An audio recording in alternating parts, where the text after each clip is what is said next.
अस्सलाम वालेकुम नाज़रीन, आप यू डिजिटल देख रहे हैं। मैं शाकिर महमूद अमान।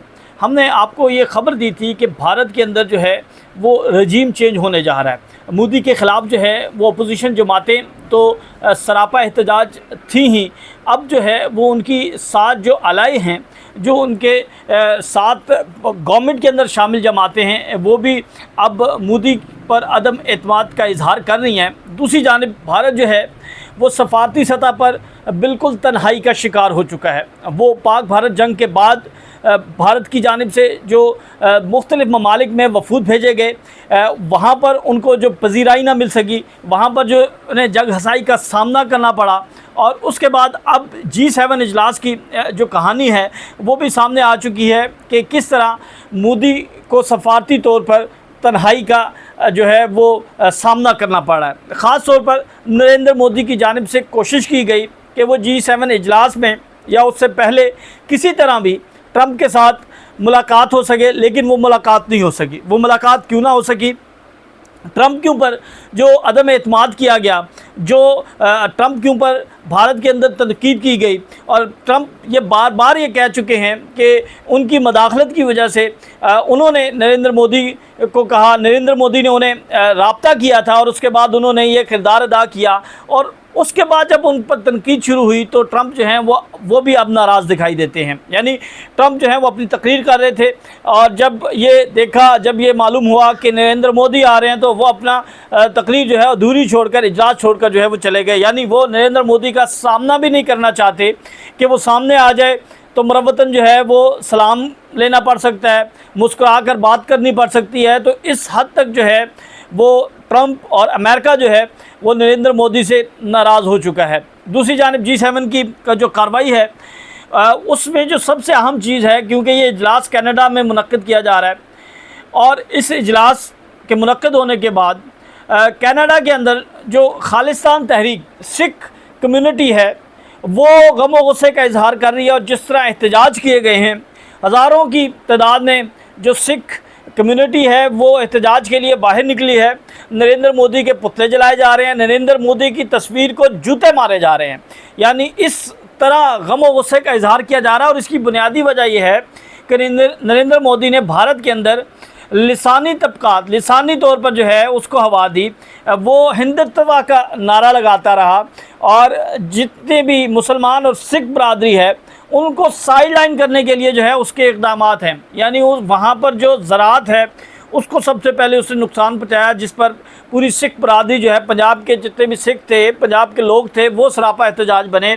बहुत से एहतजाज किए गए लेकिन उनकी सुनवाई ना हुई। फिर उसके बाद पाक भारत जंग में भी जो सिख कम्युनिटी थी उसको जो है वो उनके ऊपर जो है वो गद्दारी के जो है वो इल्ज़ामात लगाए गए। उनके यूट्यूबर्स को, उनकी कम्युनिटी को ये कहा गया कि वो पाकिस्तान के लिए जो है वो जासूसी का किरदार अदा करते हैं, वो ISI के एजेंट है। यानी जो सिख जो है वो यहाँ पर आकर ननकाना साहब में वो अपने गुरु नानक के जो उनका टेंपल है वहाँ पर वो आकर हाज़िरी देते हैं। उनकी ख्वाहिश है, उनके लिए जो ये मकाम है वो उसको बड़ी अक़ीदत की निगाह से देखते हैं। और हर सिख की ये ख्वाहिश होती है कि वो लाजमी जो है वो एक दफ़ा अपने गुरु नानक के मज़ार पर मत्था टेके।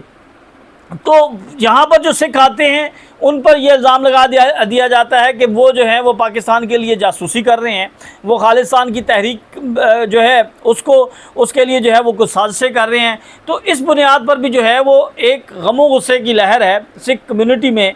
और अब जब वो कनाडा के अंदर गए हैं तो वहाँ पर जिस तरह से एहतजाज किया गया है, जिस तरह रिस्पॉन्ड दिया गया है, तो अब हर जगह पर जो है वो भारत को जग हसाई का सामना करना पड़ा। मैं इस इजलास की चंद अहम चीज़ें जो हैं वो आपके सामने रख देता हूँ।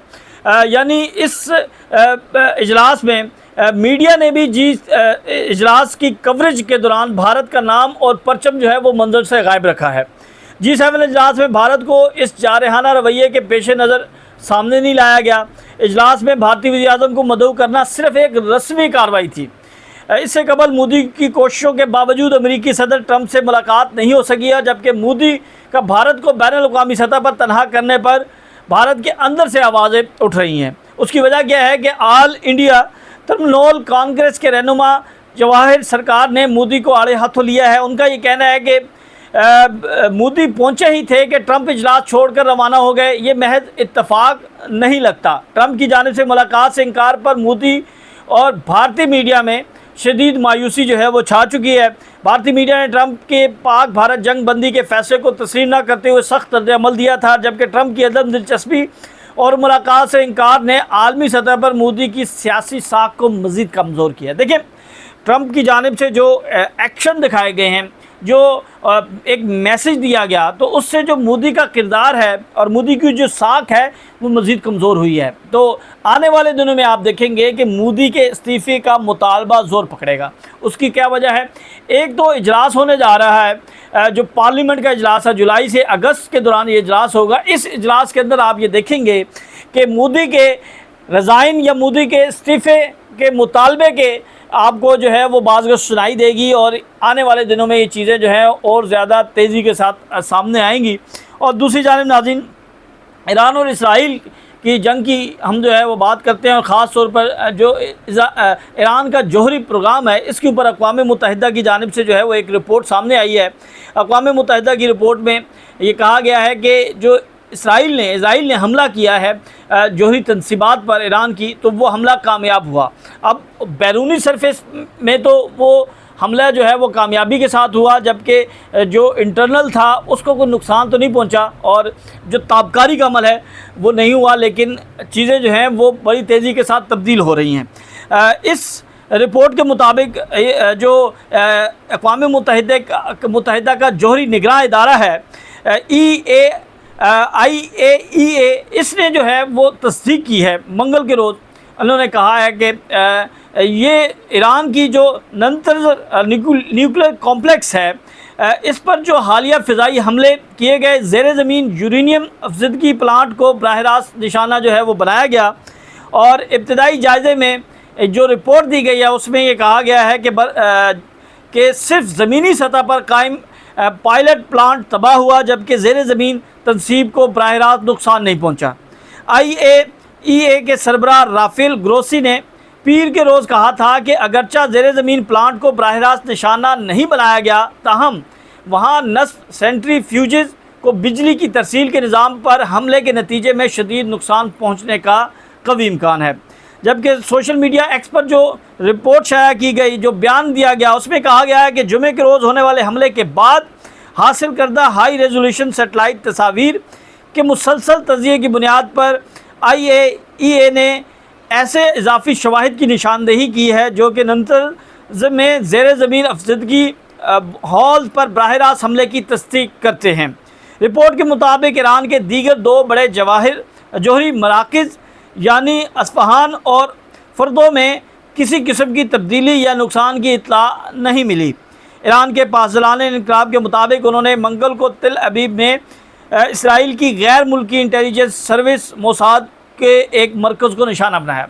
ये इसकी वीडियोज़ जो हैं वो भी सामने आ चुकी हैं। इसराइल पर जो हमले किए गए ईरान की जानिब से, जो बैलिस्टिक मिसाइल, सुपरसोनिक मिसाइल और दीगर मिसाइल जो इस्तेमाल किए जा रहे हैं, खैबर शिकन जो इस्तेमाल किया गया, वो अपने टारगेट्स को अचीव कर रहे हैं। और इसराइल के अंदर जो उनके दिफाई निज़ाम है, जो उनकी इंटेलिजेंस एजेंसीज़ के ऑफिसेज़ हैं, उनको तबाह किया जा रहा है। जबकि दूसरी जानिब इसराइल जो है वो ईरान के अंदर जो है वो हमले कर रहा है, और वो सरकारी टेलीविज़न पर जो है रियासती चैनल्स पर हमले कर रहा है, अस्पतालों पर हमले कर रहा है, जिसकी कोई मिसाल नहीं मिलती। जंग के दौरान जो है ये जो अस्पताल होते हैं ख़ास तौर पर, उन पर तो हमला जो है वो बिल्कुल गैर कानूनी तस्वर किया जाता है। तो इस वक्त इसराइल और ईरान के माबैन जो है वो जंग जारी है, और ईरान जो है वो ताबड़तोड़ हमले कर रहा है, और दूसरी जानिब इसराइल भी जो है वो भी ईरान के ऊपर हमले कर रहा है। कल आपको मज़ीद ख़बरें देंगे, तब तक के लिए हमें इजाज़त दें। अल्लाह हाफ़िज़।